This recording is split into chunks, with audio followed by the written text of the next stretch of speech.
Welcome back. Craig Wagner, UAR Legal Counsel. Peter Christensen, UCAR CEO. Okay, we're diving into the exclusive right to sell agency agreement.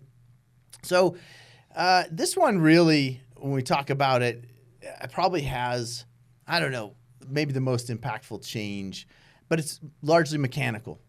How you represent that seller fundamentally stays the same, but by taking the BAC out of the MLS, no longer there, it requires some mechanical changes on the seller's side of the deal. And this form has been modified to address that. So right off the bat, the timing is pretty similar to how it is in the current agreement, what you're used to. But we do have an end date here. And so in Section 1, you'll see instead of listing out a time frame, you have a date. So you just put that date in there. That's when it ends. But Section 2 is where we get into really the substantive changes. Yeah, so you'll see the brokerage compensation. Now, this is the biggest change, at least from the form standpoint.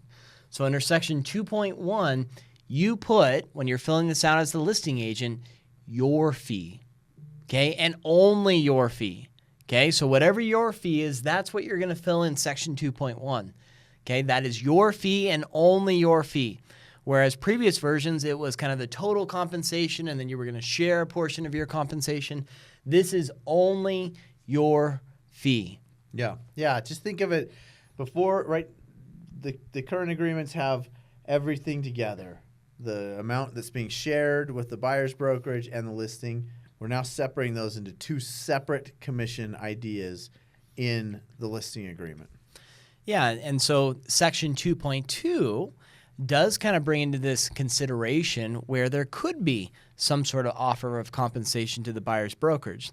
Now, notice the yellow language. It says the company is authorized to advertise or otherwise communicate that the seller and or the company is offering to pay compensation to a buyer's brokerage in an amount up to, and then you put in the amount that either the seller or you are going to enter into as far as offers of compensation.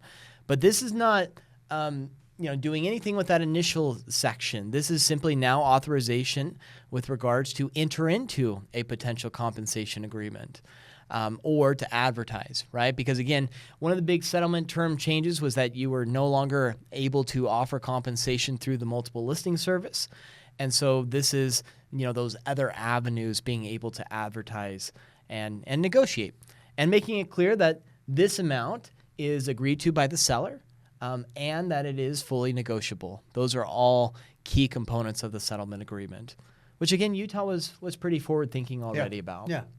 Now, 2.3, now this is the important part that kind of brings it all together, okay?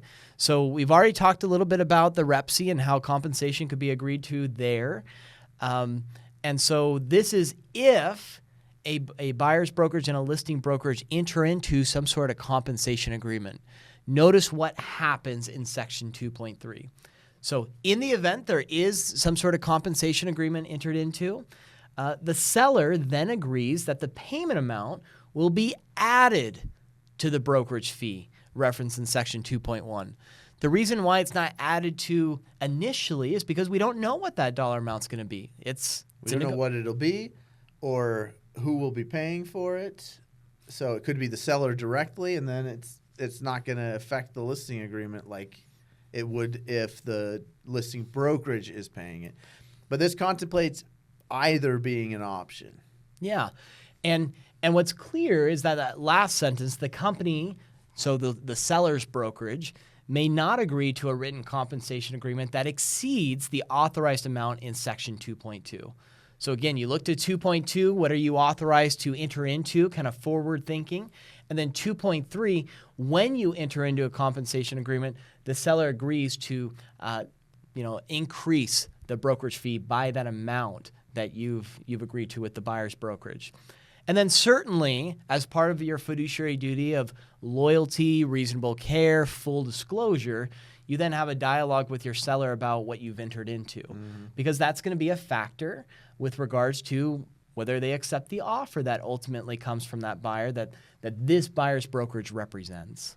And we have that form that the brokerages can enter into if the brokerage is paying it, the listing brokerage is paying it, that does have a line for a buyer's signature and a seller's signature. This would be the situation that would precipitate using it, right? Like, okay, now that we've come to this agreement, it was facilitated by this term right here. Now we have that agreement signed, or it happens in the REPSI if it's the seller paying it directly. Yeah. So those are the main changes. Obviously, there's some flexibility.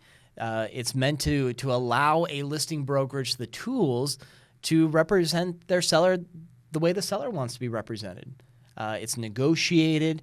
There's flexibility with the tools that are at the disposal of the listing brokerage.